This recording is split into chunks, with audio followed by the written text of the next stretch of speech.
It's time for the Unnamed SWTOR Podcast, a podcast so good it doesn't need a name.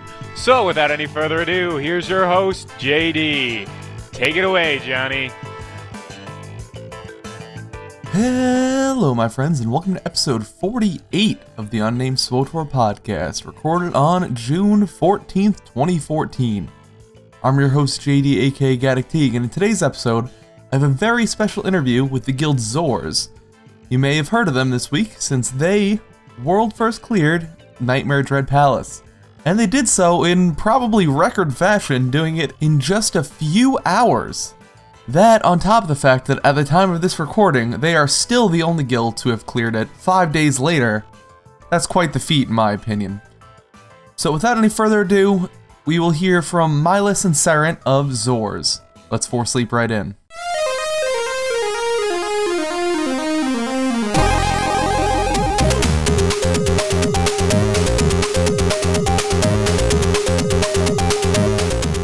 I'd like to welcome to the show the world first Nightmare Dread Palace Guild, ZORZ. Let's start off with a few introductions here. Let yourselves introduce yourselves. What's your character name and what role you played during your world first run? Hello, I am Miles of ZORZ. I am the GM/raid lead of ZORZ. I am a DPS within the group. My name's Sarent. My tune on the world first kill was Buff Assassins, the Juggernaut, and I tank. So Miles, since you're the GM, why don't you give us some background on ZORZ? You know, how long have you been playing together? What kind of guild are you? The initial core of ZORZ have been playing together since Nightmare TFB in the guild Hatred.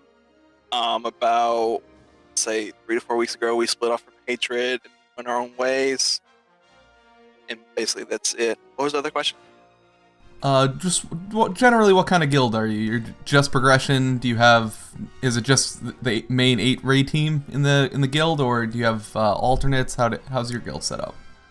We are primarily a progression-focused guild. We don't really do events outside of raiding and maybe the occasional PvP match here or there. We have, coming into this content, we had 3 raid teams that we were running. That's probably going to get cut down to 2 soon, after I go over the roster and evaluate and see and stuff. But that's basically us, and we're raiders. And everything's 8-man? All your teams are 8-man, you don't do 16 at all? Yes, we don't do we do 16 to get like the achievements, but we're primarily focused as 8-man. And you've obviously now thrust yourself into the spotlight this past week by being the first guild, and still, to this date, the only guild to defeat the Nightmare Dread Palace operation in 8-man. Did you try the instance out on the public test server when it was there? And what did you think of the op when it was on the public test server? Yes, we would spend 1 to 2 nights weekly going in on the PTS and clearing the first floor and working on Council. We ended up defeating Council the very last night PTS was up. Altogether, I would say we spent around 20 to 25 hours on the PTS in total. And it was up for like 6 weeks, something like that, right? A little less than 2 months? I want to say 4 to 5 weeks. I'm not quite sure. Okay. Yeah, there were a couple nights where you couldn't progress, and there were certainly a number of different iterations of the first 4 bosses on the public test server that got changed about halfway through. Right. And obviously, one big point of contention that's come up this week is how much time people are spending on the public test server doing these nightmare raids and things like that. So you've already talked about pretty much how long you've spent on there, but what do you think of the actual bosses when they were on the public test server? Do you think they needed to be tuned up a lot? Were they really too easy there? So what do you think of the general difficulty on the public test server? I would every week to week, I would do a weekly roundup and write my concerns to BioWare on their PTS form. And the very last week, I PM'd them about some of my concerns. All this, I don't know if it went unanswered. There was a couple changes on Bestia which made the fight harder. But altogether, I don't think they take player response very well or listen to it. So I was kind of depressed when it hit live and nothing was changed from the PTS. Yeah, that definitely does kind of suck. Sarent, what do you think about the public test server? First 4 bosses were initially very underwhelming. Council was then legitimately RNG based, where Bestia will knock you back, or rather, Bestia applied her knockback debuff that you can see on streams. So you weren't able to get knocked into like a corner anymore. You actually had to get knocked away because she would one-shot you essentially. Right. But occasionally her knockback would fail, and so she would still apply the debuff and then just Oh. punch you and you're dead. Doesn't matter that your positioning was good. So yeah, that was a fun time of pulling. But once they fixed it all, the first two were okay. Second two were very underwhelming, and then council is all right, but still needs changes. Okay, and you guys were in Hatred, so obviously you have experience with the public test server before. You've done Dread Fortress, you've done other operations. In comparison, how do you think this compares to how they've done the PTS in past operations? For the last batch of content, DF and DP, it was exactly the same. During TFB, Nightmare TFB and Nightmare S&V, it was a little different. Everyone gave them feedback about Nightmare TFB. The Dread Guards are undertuned. Please buff this fight. Please buff. On live, don't ask me how I know this, I just know it.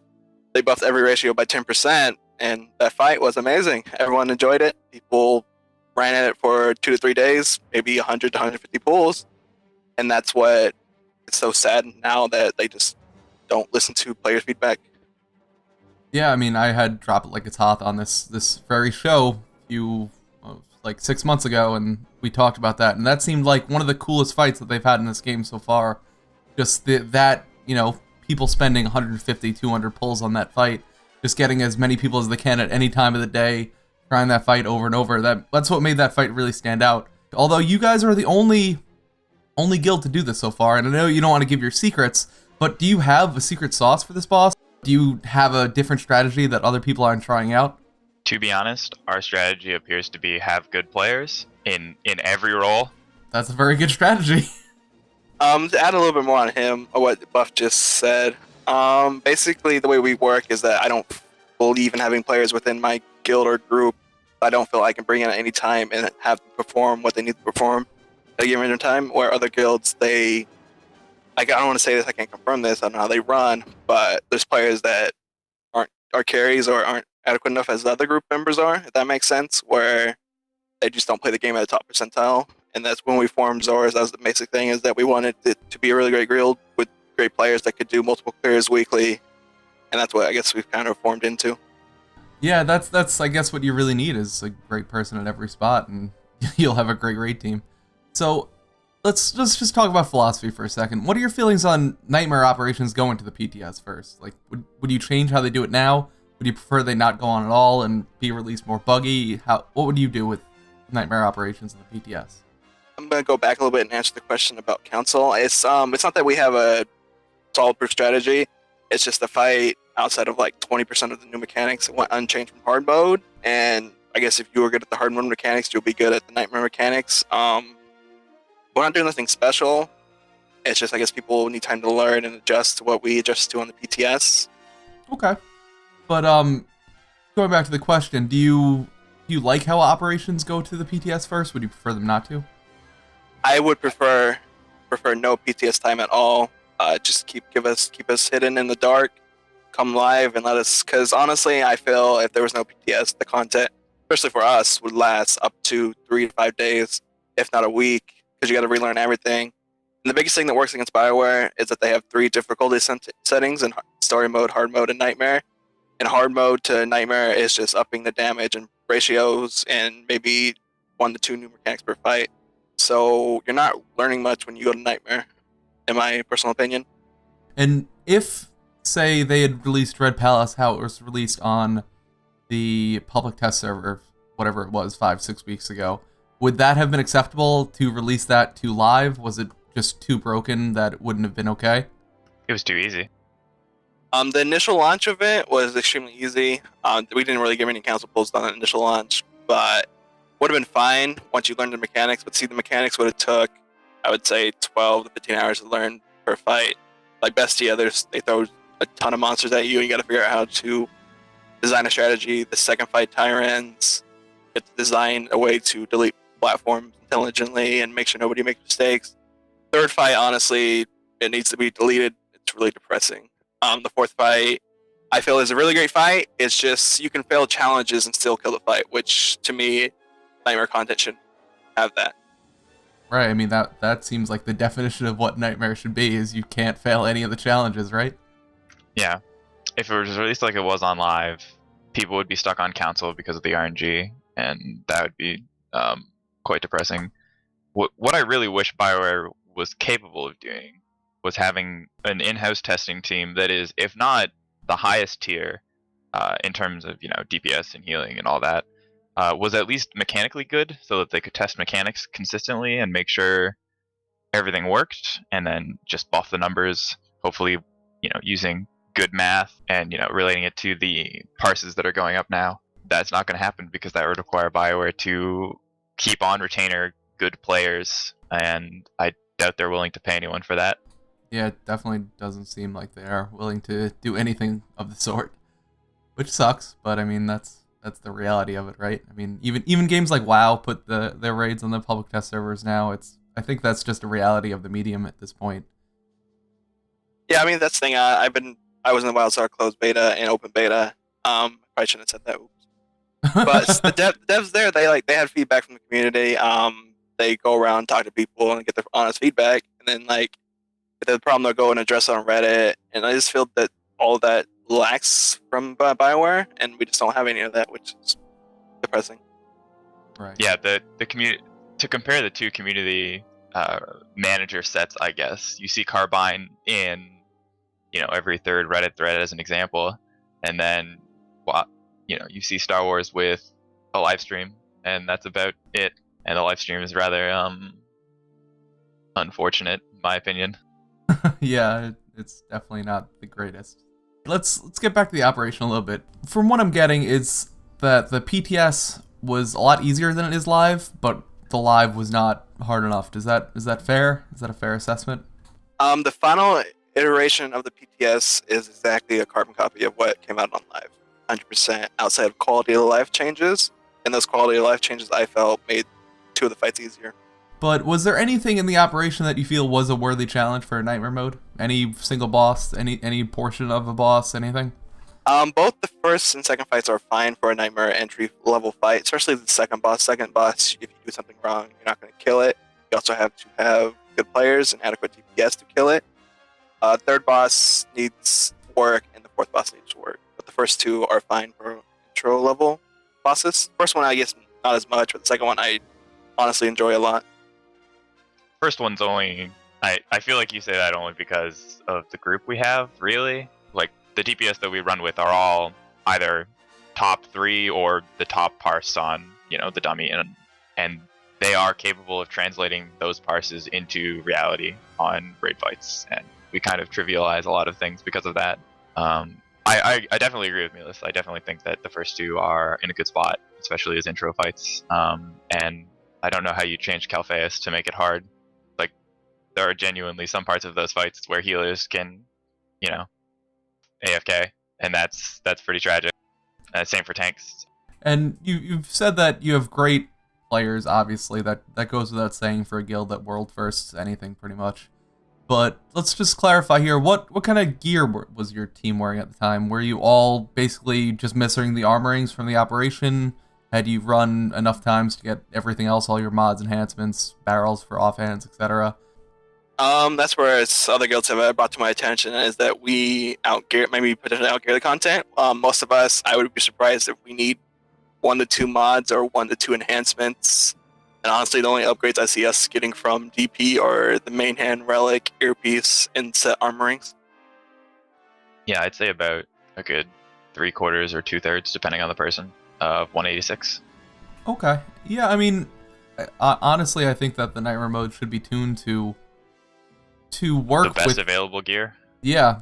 Not even the best available gear. It should obviously be able to be completed. It should be a real challenge to do it with any kind of gear, but to get it without the gear from the operation should be incredibly difficult. Yeah, that's one thing I was thinking of, is that if DP is not designed around the upgrades you got from Nightmare DF, the 186 gear, and the challenges and checks that are there are meant for 180 gear. Right. I mean, do you think that would make a big difference in the fights where there are a lot of phases that are just straight DPS checks, things like that? It would, Yeah. honestly. The amount of DPS I gained from going from 180 to the 186 is probably around 150 to 200 static DPS. How that translates over to a raid is weird, but best, the second fight in Council would be much, much more harder. Again, third and fourth fight. I mean, fourth fight might still be complicated, because we'd be failing challenges much more consistently. But third fight in its current state, there's really nothing you can do to make it hard. But yeah, without that DPS, Bestio would be panic throughout the entire thing, I think. Mm-hmm. And then there's obviously class composition. What was your class composition for the actual for your killing runs? Did you use the same composition the whole way through? 80% of it was the same comp. We swapped out one Marauder for a sniper on one of the fights, and then it was the same comp throughout for the rest of the fights. Yeah, that comp was a Jug tank, a PT tank, a Merc, and an Operative healer, and the DPS was a Sork, a Sniper, a Marauder, an Operative, or another Sniper, a Buff, or a Serent, tanked on both a Jug and a Assassin. I tanked Tyrants on my Sin, just because that fight is much easier with an Assassin over a Jug, and I just wanted to get it done. On our second kill, the comp was a PT, an Assassin tank, same healing comp, and the DPS was 2 Mercs, a Marauder, and a Sniper. Now, do you think that the classes that you used gave you a distinct advantage over some other classes? Do you think these bosses could be completed with any class, any role? Hard to say. I've always been a fond believer in you bullying the player, not the class. Some classes do offer benefits that some classes don't have. For example, on Council, Phase 2 is extremely AoE intensive and friendly. So if you bring 2 classes with AoE damage, it's going to help you, but they still have to play that class at a high tier level to, I guess, kill bosses. So I would say some classes help, but it comes down to the player behind the keyboard and mouse. When it comes to tanking, at least, because that's pretty much the only thing I'm good at, if I'm honest. Just about everything is viable. I've cleared every boss on both the Sin and the Jug now. And my off-tank Thial is always on a power tech, and no tank seems to be hindered at this point. And the only thing we haven't done is we haven't run with the Sork healer. Right, and yeah, it seems like they might be in the little bit of a rough place. Not impossible, that's for sure, but definitely not the best from what I've seen. The Sork healer is that the big thing to provide is the static barrier, like the bubble they put on people. And when I play a Sork DPS, I can bubble people when I see them get low. And Sorks, honestly, it's a weird class because for them to heal efficiently, they have to life tap and hurt themselves. And it just seems like a flawed design now. And Mercs, with the recent buffs they got, are in a good place. And Operatives have always been kings of the, I guess, hill. Yeah, yep. So, in general, do you think that Nightmare Dread Palace can be changed at this point to make it a little bit more difficult and up to the challenge of what people expect? Could they tighten enrage timers places and change damage outputs? Or is it basically a lost cause? Like, mechanically, it's just not there? Yes and no. The first 2 fights I felt fine and proper in place. Third fight, I don't know how you fix it. For example, there's a mechanic that puts a purple thing on the ground. You can stand in and you can run your raid group in that mechanic, and it will do 4K to each person. If you're going to make a mechanic that's not in hard mode and it's featured, it should one-shot you or take 80 to 90% of your life. I don't know why it's there, what it does, what it's intended for, but just stuff like that. And then there's a DPS challenge on that same fight where a ball comes out of a corner, and you have, I would say, 15 to 18 seconds to kill it. During the first iteration of the PTS, it was extremely tight, and you had 9 to 10 seconds to kill it, and then they just swapped it for like additional 8 seconds, and it's just, there's no challenge in that fight currently. The fourth fight is extremely well done and well thought out and planned. It's just the ratios when you fail a challenge aren't enough, and you can fail challenges and still kill the boss. Yeah, I mean, and the thing with pretty much all mechanics is that if it's never going to kill you, then what's the point of having the mechanic too? I mean, if something is doing 90% of your health, but there's nothing else dealing damage to you, it's never going to kill you. That's not challenging. That's just something that's there for window dressing. That's just there for the healers to not get bored, which, if you ever get to listen to some of our videos, you know that our healers are very bored, specifically Sorval. Yes. Like, I feel like she feels and we feel in this game that, like, at times the game wants one of the healers to just DPS. Because some of the stuff is honestly solo healable, like in Phase 2 of Council. When our video gets released, you'll see what we're talking about. And maybe that's what BioWare wanted, maybe it's not. I can't say. I don't work for BioWare, but that's some of the fights. That's what it feels like. The healers are supposed to DPS every 3rd to 4th GCD. Yeah, 4th boss in terms of making it easier, or rather making it nightmare ready, I should say, is definitely either make us just wipe if we fail a challenge. That would immediately make it a nightmare fight, and it would make it great. I mean, the rest of the fight isn't exactly complicated, but at least for those challenge for the healers in DPS, it now has this added pressure because on our second kill of that fight, we failed 3 different things and we still killed it. It was very close, but we still killed it, and that should never happen. There, if you fail a challenge, it should be a wipe, if I'm honest, and or much more. It's the healer challenge where it does more damage, right? I'm not insane. Yeah, if you fail that, it shouldn't be an extra 100%. It should be an extra 1,000%. It should maybe give you hope and then crush you utterly. So let's move along here. And right now, at this moment, you're the only guild that's killed it on 8-man. No one has killed it in 16-man. So have you guys tried out the 16-man? I know you said you do some 16-man fights. Do you have any idea how 16-man is different from 8-man in the last fight and pretty much throughout the instance? We have a good relationship with Severity Gaming, which is one of the premier 16-man progression guilds. I know the phases they're at and stuff about what they're doing. I would say phase 2 and 16, one of the mechanics is extremely biased towards 8-man, and it's basically something comes out of the ground and it one-shots you, and so you have twice as many people in the same amount of area, and when people do kill on 16, people will see the difference there. We have personally not tried 16. I don't see us trying it until after we get the timed run, but I would say stuff like that is why people haven't killed it on 16. And the other factor is that 16 guilds, no offense to any 16 guilds, they only run like 2, maybe 3 days a week, and they never have the same consistent roster. Whereas we go in week to week, we aim for efficiency and the same 8 people, maybe 1 sub, 2 subs here or there. But when you bring in different players, you don't get the same efficiency rate. What are your feelings on the current way endgame PvE is set up in general? How would you improve, if you could do anything, if you were a developer at BioWare, how would you improve progression rating in SWTOR? First of all, I would drop the settings, difficulty settings from what we have now, which is story mode, hard mode, and nightmare, to story mode and nightmare. Story mode would be for those that play the game maybe 4 to 6 hours weekly and just want to check stuff out, finish the story, and just see the general content. Nightmare would be about the 1% players, and they make it hard and they make you work for it. Because seeing the mechanics in hard mode right now is basically you're doing the same fight, you're just doing 2 to 3 new things per fight. And so if you were good at hard mode and you play a little bit your class a little bit better during Nightmare, you can kill bosses. Do you think it would be better if they released Nightmare and hard mode at the same time, like they used to? Yes, it would be 100% better. Because it would make the game more grind. I don't want to say more grindy, but it would push.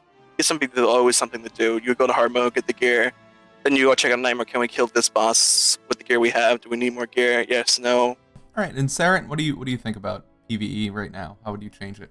Honestly, I pretty much agree with Miwas. The way that Nightmare is released now, as has been said, is just we know almost all of the mechanics, and it's just adapting to the 1 or 2 new ones, and that's never going to be challenging enough for what the 1% want. We want new challenges, new and interesting things to happen, and yeah. So if Nightmare and hard mode both came at the same time, and you were progressing through them both at the same time, that would probably be a lot more interesting. But as it is, it's kind of lackluster. I mean, obviously that comes with as well as being on the PTS, which is just another strange thing that kind of spoils the content for us. Right. And another big elephant in the room, or 800-pound gorilla in the room, is the bugs that have existed in Nightmare modes and hard modes, and pretty much all of endgame PvE has been plagued with bugs. Have you seen any bugs when you went through Nightmare Palace? Was there anything in there that was just completely bugged while you went through there? Honestly, when it hit live, it was we saw no bugs. We saw a couple bugs on PTS during Council. I don't know if there was just random server lag or something like that, but our initial clear and our second clear of Nightmare DP, there was no bugs that we came across or anything like that. Yeah, on the PTS, there was a time when Tyrants' Inferno was global and just killed anyone in the room after 2 ticks.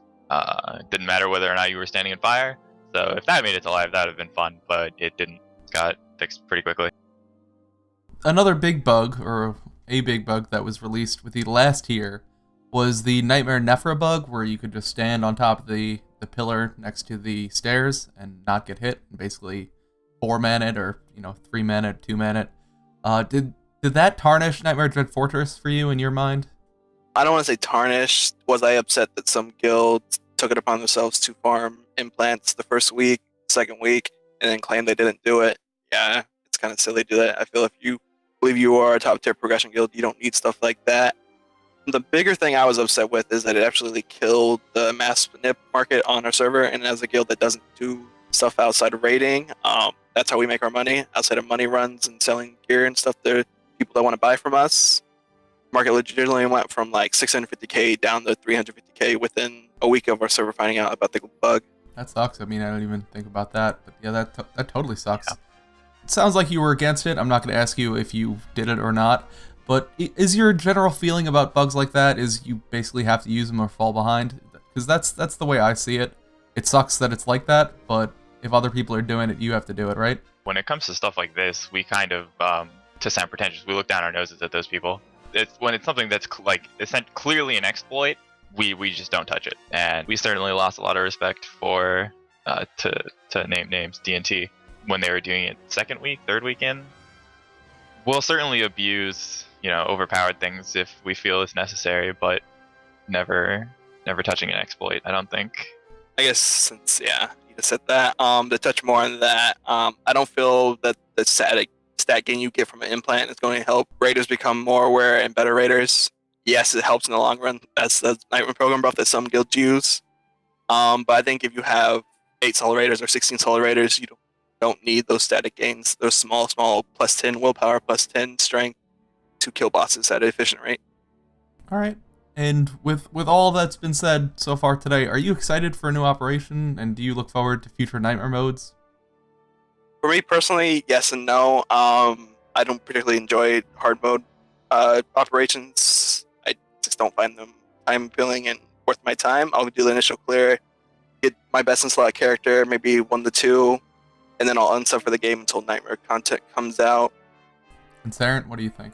Yeah, I certainly love playing this game. It's the first MMO that I ever played, and it's definitely the first game I've, technically speaking, been good at. As much as, if you ever listen to us in Mumble, I say I'm bad a lot.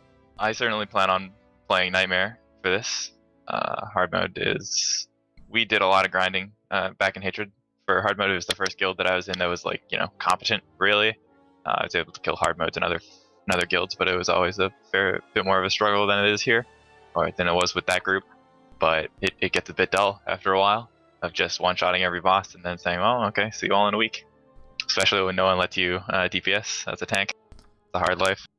Maybe you should do 2k on Bronze and you'll get the DPS. I did 2.2. 2.2, man. Sniper OP. Technically speaking, I have a Conqueror of the Dread Fortress on a DPS team. That's all that matters. We can go with that. That the other DPS were all kicking my butt.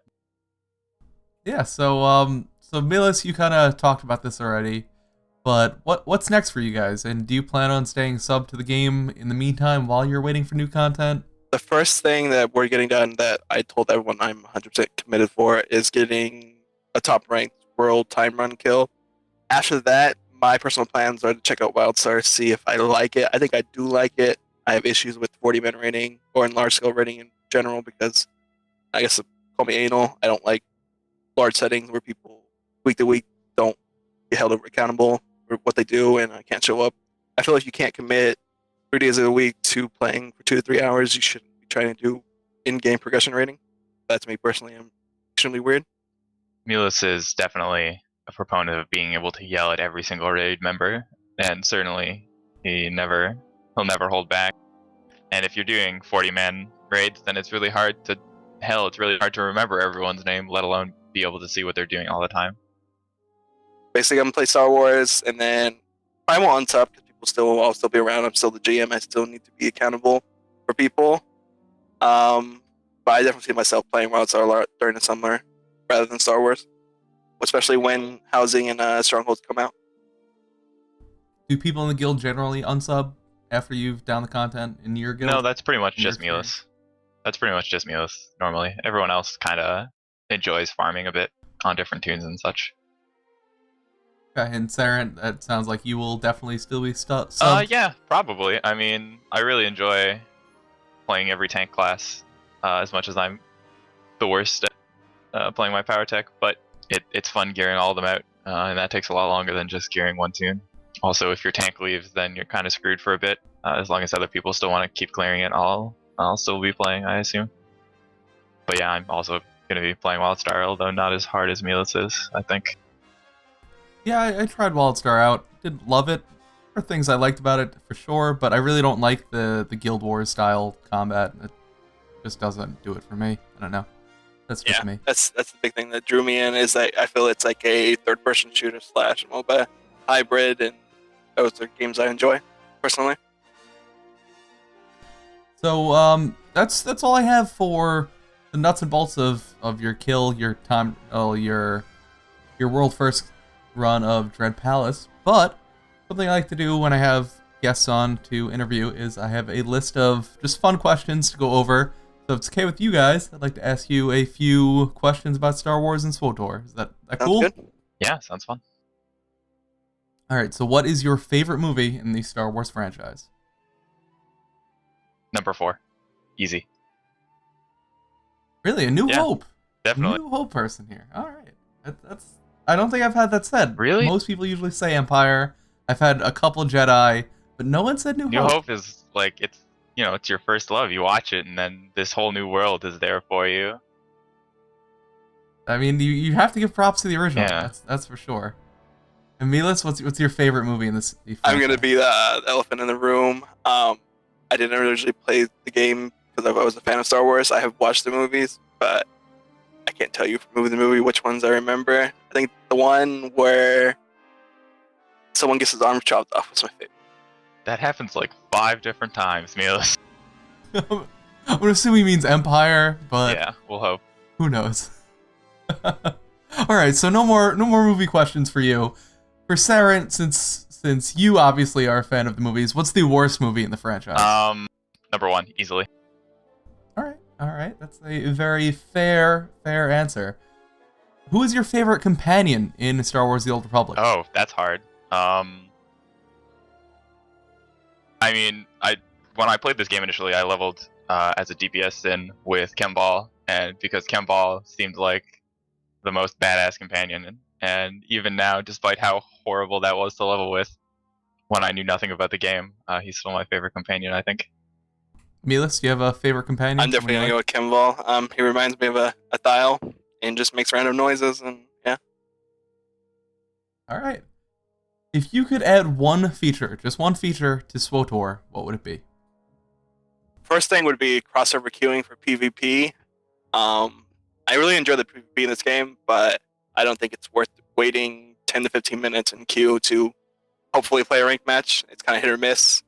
I think if they somehow did crossover queues, I would definitely get more back in the PvP, because back when I was on my old server, I would PvP daily. Now it's kind of, do I want to PvP at this point? Yeah. If not crossover queues, then something that's been brought up recently in our guild was the lack of dual spec in this game. It's kind of silly that it's still not here, but it would be quite useful, especially for me, considering how often I switch between the tanking hybrid in Sin for Sins and just regular full tank.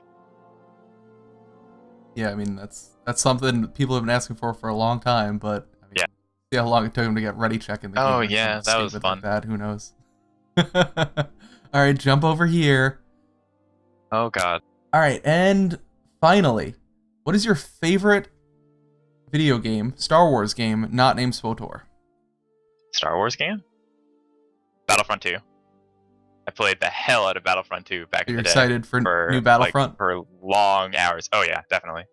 Milos, do you have a favorite Star Wars I do video not game? know the name of it, but I remember it having pod racing. And I think it was on, I want to say PlayStation. Was it Pod Racer? Like Star Wars Pod Racer? Possibility. Okay. That was a good game. That was a damn good game. All right, guys. So that's all I have. So thank you very much for coming on the show.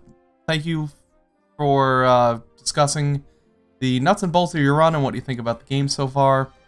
No problem. Thanks for the invite and having us.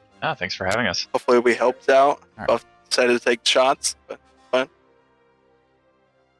Yeah. Well, you said your last podcast was too civil, so someone had to do it. All right. Yeah. Well, all right. Take care, guys. Thanks. Have a good one. What? That's impossible even for a computer. It's not impossible. I used to bullseye womp rats in my T16 back home. They're not much bigger than 2 meters. Again, I'd like to thank the members of ZORZ for coming on for that interview. It was a whole lot of fun to do. And this week's Wall of Crazy topic comes thanks to @JSanudo on Twitter, who suggested I ask 1v1v1v1 bring your favorite companion, which I shortened down to if all the companions were in a giant brawl, who would win? Josh @MotziNH says, does Treek count? Because she's a tad bit OP, and yes she is, so she would probably win if you just set them all up in-game. Not really what I was asking, but I got a lot of Treek for the winner. Next up @Akiduce says, HK51, because he is a badass. @Dan Kramer says, Kemval eats them all, because Kemval is quite voracious. @CrazyZal, Darth Chungus says Gustuno. I love Gustuno, and that's the one I would probably pick to win, because he's just crazy enough to win.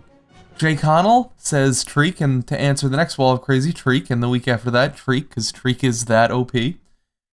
And finally, @Chadrasa says Akavi, she would grab Pierce and beat all the others to death with him. Akavi is one crazy person, so who knows what she could do in a fight. And that'll about do it for this week's show. As always, if you'd like to contact me, send your questions, comments, concerns to gaddockteague@gaddockgaming.com, or you can tweet them to @GTeague on Twitter. Make sure to subscribe on iTunes to get your weekly podcast updates. And if you're new to the game or thinking of resubscribing, I provided my Refer a Friend link in the show notes, so if you'd like a little added incentive to come back, feel free to use it. You can also check out my website, gaddockgaming.com, where I post the podcast, blogs, and any other gaming stuff that I want to put up there. I hope you enjoyed this episode of the Unnamed SWTOR Podcast. This is JD, signing off.